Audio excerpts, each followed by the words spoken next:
Et si la dépendance affective, c'était vraiment un cadeau? Soyons fous. Imaginons ça ensemble. Dépendance affective, c'est un cadeau. C'est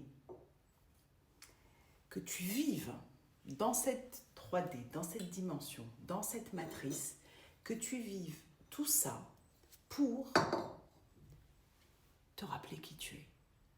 Que tu vives tout ça pour te rappeler que tu es amour.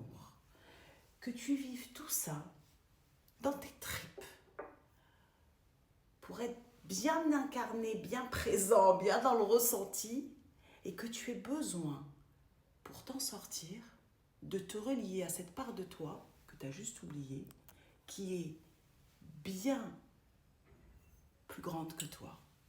Tu sais, c'est un peu comme le jour et la nuit, l'été et l'hiver.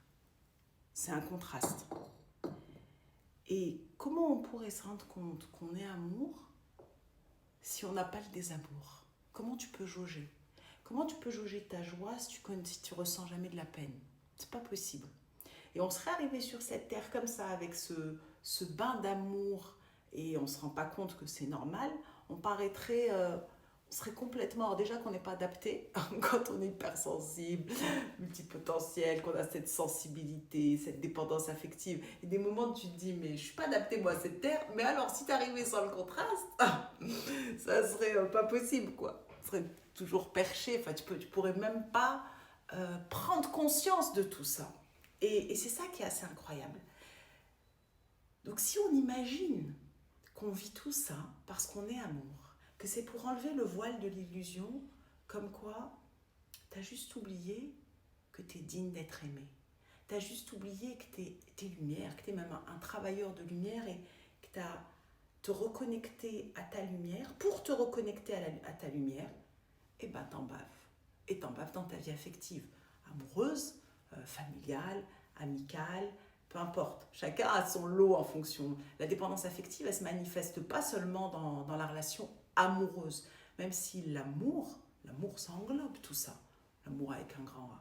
La famille, c'est de l'amour, l'amitié, c'est de l'amour, et l'amour amoureux, c'est de l'amour. Donc, ça prend différentes formes, c'est subtil ce truc. Et ces épreuves-là, elles te reconnectent à toi. Elles te ramènent, elles t'obligent à un moment, parce que à un moment, quand tu es déterminé à te dire stop, genre, alors là je suis déterminée, je ne veux plus rester dans cette dépendance, je ne veux plus, je peux plus, parce que ça devient insupportable, parce que tu es en apnée, parce que tu vis ta vie par procuration, parce que tu souffres, quoi. Tu souffres, tu te sens seul, mais profondément seul.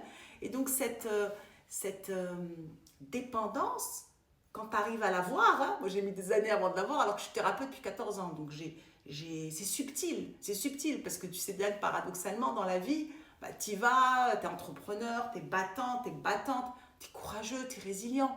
Donc tu ne penses même pas que ce fonctionnement, que ce mécanisme-là, c'est de la dépendance. Toi, tu as l'impression que c'est ça, aimer. Aimer, bah, c'est tout donner. Aimer, c'est en faire des tonnes. Aimer, c'est accepter l'inacceptable. Tu te rends pas compte que tu acceptes l'inacceptable quand tu le vis. Aimer, c'est te suradapter à l'autre. C'est te rendre disponible en oubliant ta propre vie, c'est des trucs qui t'animent, en faisant passer tout le monde avant toi.